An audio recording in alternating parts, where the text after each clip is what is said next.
Hello, lords and ladies of the internet. I'm the King of Candor, and since it's Dinosaur Month, I figured we should talk about one of the most unique dinosaur fantasy settings ever developed, Dinotopia. Some of you just had a core memory unlocked, while others are confused about what Dinotopia is and why I said that you forgot about it. So, let's continue. Let's just start from the beginning with Dinotopia. Dinotopia is a fantasy setting created by artist James Gurney in the early 90s and is a hypothetical alternate reality where dinosaurs never went extinct. They survived on an island which is incredibly hard to reach and isolated, where they continued to evolve. Eventually, humans were introduced to the island, and instead of just fighting these dinosaurs, humanity learned to work with them. Also, many of the dinosaurs here are intelligent, with a handful of them even being able to speak English or local Dinotopian accents. The society evolved, with a couple of humans crashing ashore to the island over the years, until eventually our protagonists, father and son duo Arthur and Will Dennison, arrive via a shipwreck in 1862. The books are written as journals from the perspective of Arthur as he watches his son grow up in Dinotopia while searching for a way home. Will also writes in the journals as he learns to integrate with society and fly his dinosaur, Skybacks. The core of Dinotopia are the 4 novels, written and illustrated by James Gurney, followed by 18 short stories by other authors that were published under the Random House publishing wing. Then, a miniseries by Hallmark, Hallmark, the company who makes the romance films your mom watches.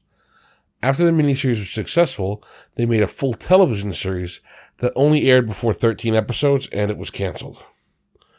Eventually, they also made a Dinotopia movie, as well as 4 Dinotopia games. All these works together are the entire lexicon of Dinotopia lore.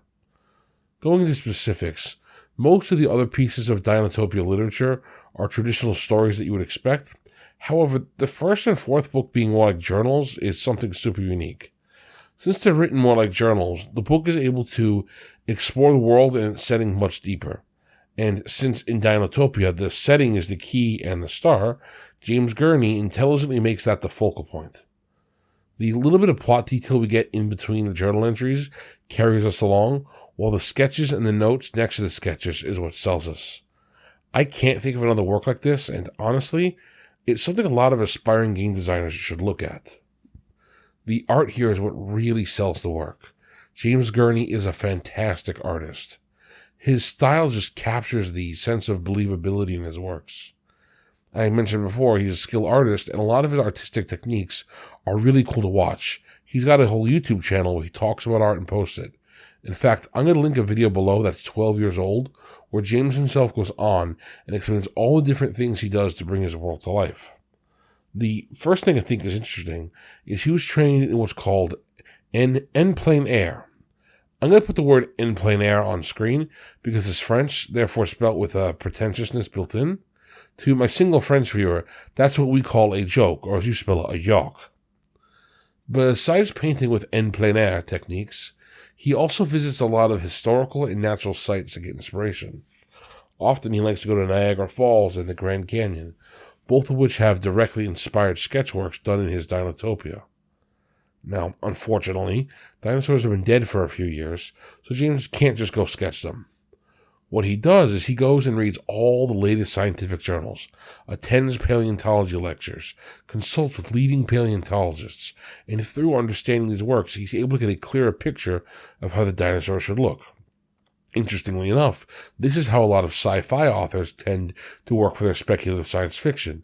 And here we see James taking the skills a sci-fi author would have and putting it into a fantasy work to really enhance the setting. Just something to think about. However, that's not enough for James. Often, when he's looking for inspiration for people, he will wear clothes like them and pose if he is them. Sometimes he needs women and children or people of different body types, so he has his friends and family and even neighbors come over to help out. From there, he also will create these cool clay models of the creatures he intends to sketch. This really helps him get the lighting down because it allows him to see exactly where the shadows naturally fall, and because they're made out of clay, these creatures are also moldable and posable. He also specifically calls out a couple pieces and the video link below, but the coolest one I think is the Brachiosaurus head and the saddle. So he'll go out and make a clean mold of the head, and then he sewed on a little saddle that he put upon it. Apparently, this was easy for him to figure out how to do, instead of going to find a brachiosaurus skull and mounting it in real life. I would have done the latter, but we all have our failings. He also usually gets old action figures or some cheap miniatures and will pose and arrange them in different ways. Sometimes he'll cut them apart and glue them together in weird ways. Remember, this isn't the final product he's working on. He's getting rough ideas of shapes and alignments so he can then sketch on top of them.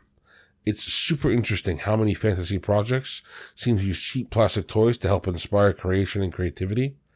In fact, some of the most iconic Dungeons & Dragons monsters are done like that, and will be the subject of an upcoming video, so make sure you subscribe for that. Actually, if you like the content, don't forget to like, subscribe, and share the video. If you want some emotes, by the way, sign up for channel memberships for as low as $1. So, what about the setting itself? I think Dinotopia is super unique because it's a setting that's sort of at the end of its life cycle when we find it. Most of the strife and terrible issues and the great adventures have happened in the past, and our characters are now uncovering them. Of course, there are still adventures to happen, but since it's called Dinotopia, it's kind of achieved a utopia status. For the most part, society has progressed to a near-perfect state. Of course, there are going to be issues, but unlike the Forgotten Realms or a galaxy far, far away, there's not some world-ending crisis happening all the time. Another really unique thing about Dinotopia is it tries to be scientifically accurate with the way the dinosaurs look, while also giving them a fantastic level of intelligence. For the most part, the dinosaurs are sentient, and this is a huge departure from almost all dinosaurs, which usually has them as basic animals in other settings. Since the dinosaurs are sentient, this allows the setting to develop in a fascinating way where the dinosaurs and humans work together instead of just having the humans tame the dinosaurs. If you're looking for a low-tech, humans control the dinosaurs fantasy setting, I might suggest the Flintstones universe. In fact, one of the core things that James Gurney himself has said is that dinosaurs almost domesticated humans in his setting, and since humanity works so closely with them, you could see it in a lot of their art and architecture. This perfect blend of harmony that comes from this union really makes even the social structures unique. For example, all the beds are circular because they're supposed to represent a dinosaur's nest.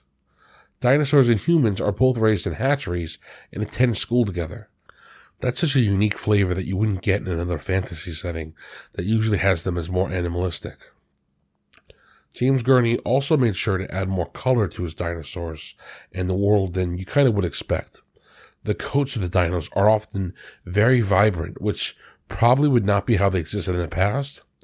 You also see many pieces with the dinosaurs have gems in their armor or have fantastic paints to really make them pop out. I think the use of color here is highly underrated because his dinosaurs don't just look realistic, they look fantastical, they look enjoyable to watch. Like some of the reds on the Stegosaurus, for example, really pop and make me just think, yeah, I could see my character talking to one of those, or I could see myself talking to one of them. So, aspiring game masters and world builders, what can we learn from Dinotopia? I think step one is, this might be the coolest and simplest way I've seen to explore a massive setting in detail quickly. It's got a lot of vibes from those old history book where you want to see all the little details of a setting. It's really cool to have some of the cutaway pictures like this. I just think back to when I was learning about ancient Rome in middle school. Sure, all these diagrams are difficult to make, but the resulting completeness is unlike anything else I've seen. I know that a lot of us like to look at Tolkien and the Silmarillion as the heights of world building, but outside of making a video game or some interactable medium, I think this is the most detail you can cram into a book while still calling it a book. I would love to do a deep dive into specifics of Dinotopia. If you guys would like that, let me know in the comments. If this video gets 100 likes, I'll make a follow-up video going into the detail of the setting. Heck, if we get 150 likes, I'll go out and play the games as well and include them in my analysis. Tracking them down is going to be difficult as many of them are physical only, and some of the physical copies are quite expensive, so I'm only going to do that if there's a lot of interest. That is all for today. Thank you for watching this far. If you enjoyed the content, I'd appreciate it if you liked and subscribed. I'm looking forward to your candor and comments below. Don't forget to join the Discord and tune into live streams every Thursday. Thank you for watching, and have a great day. So before I go, yes, I'm still working on the videos. Don't worry, the hit point video is being worked on, as well as the super project that is a bit of a secret. Swing by the Discord if you want more details. All right, have a good one.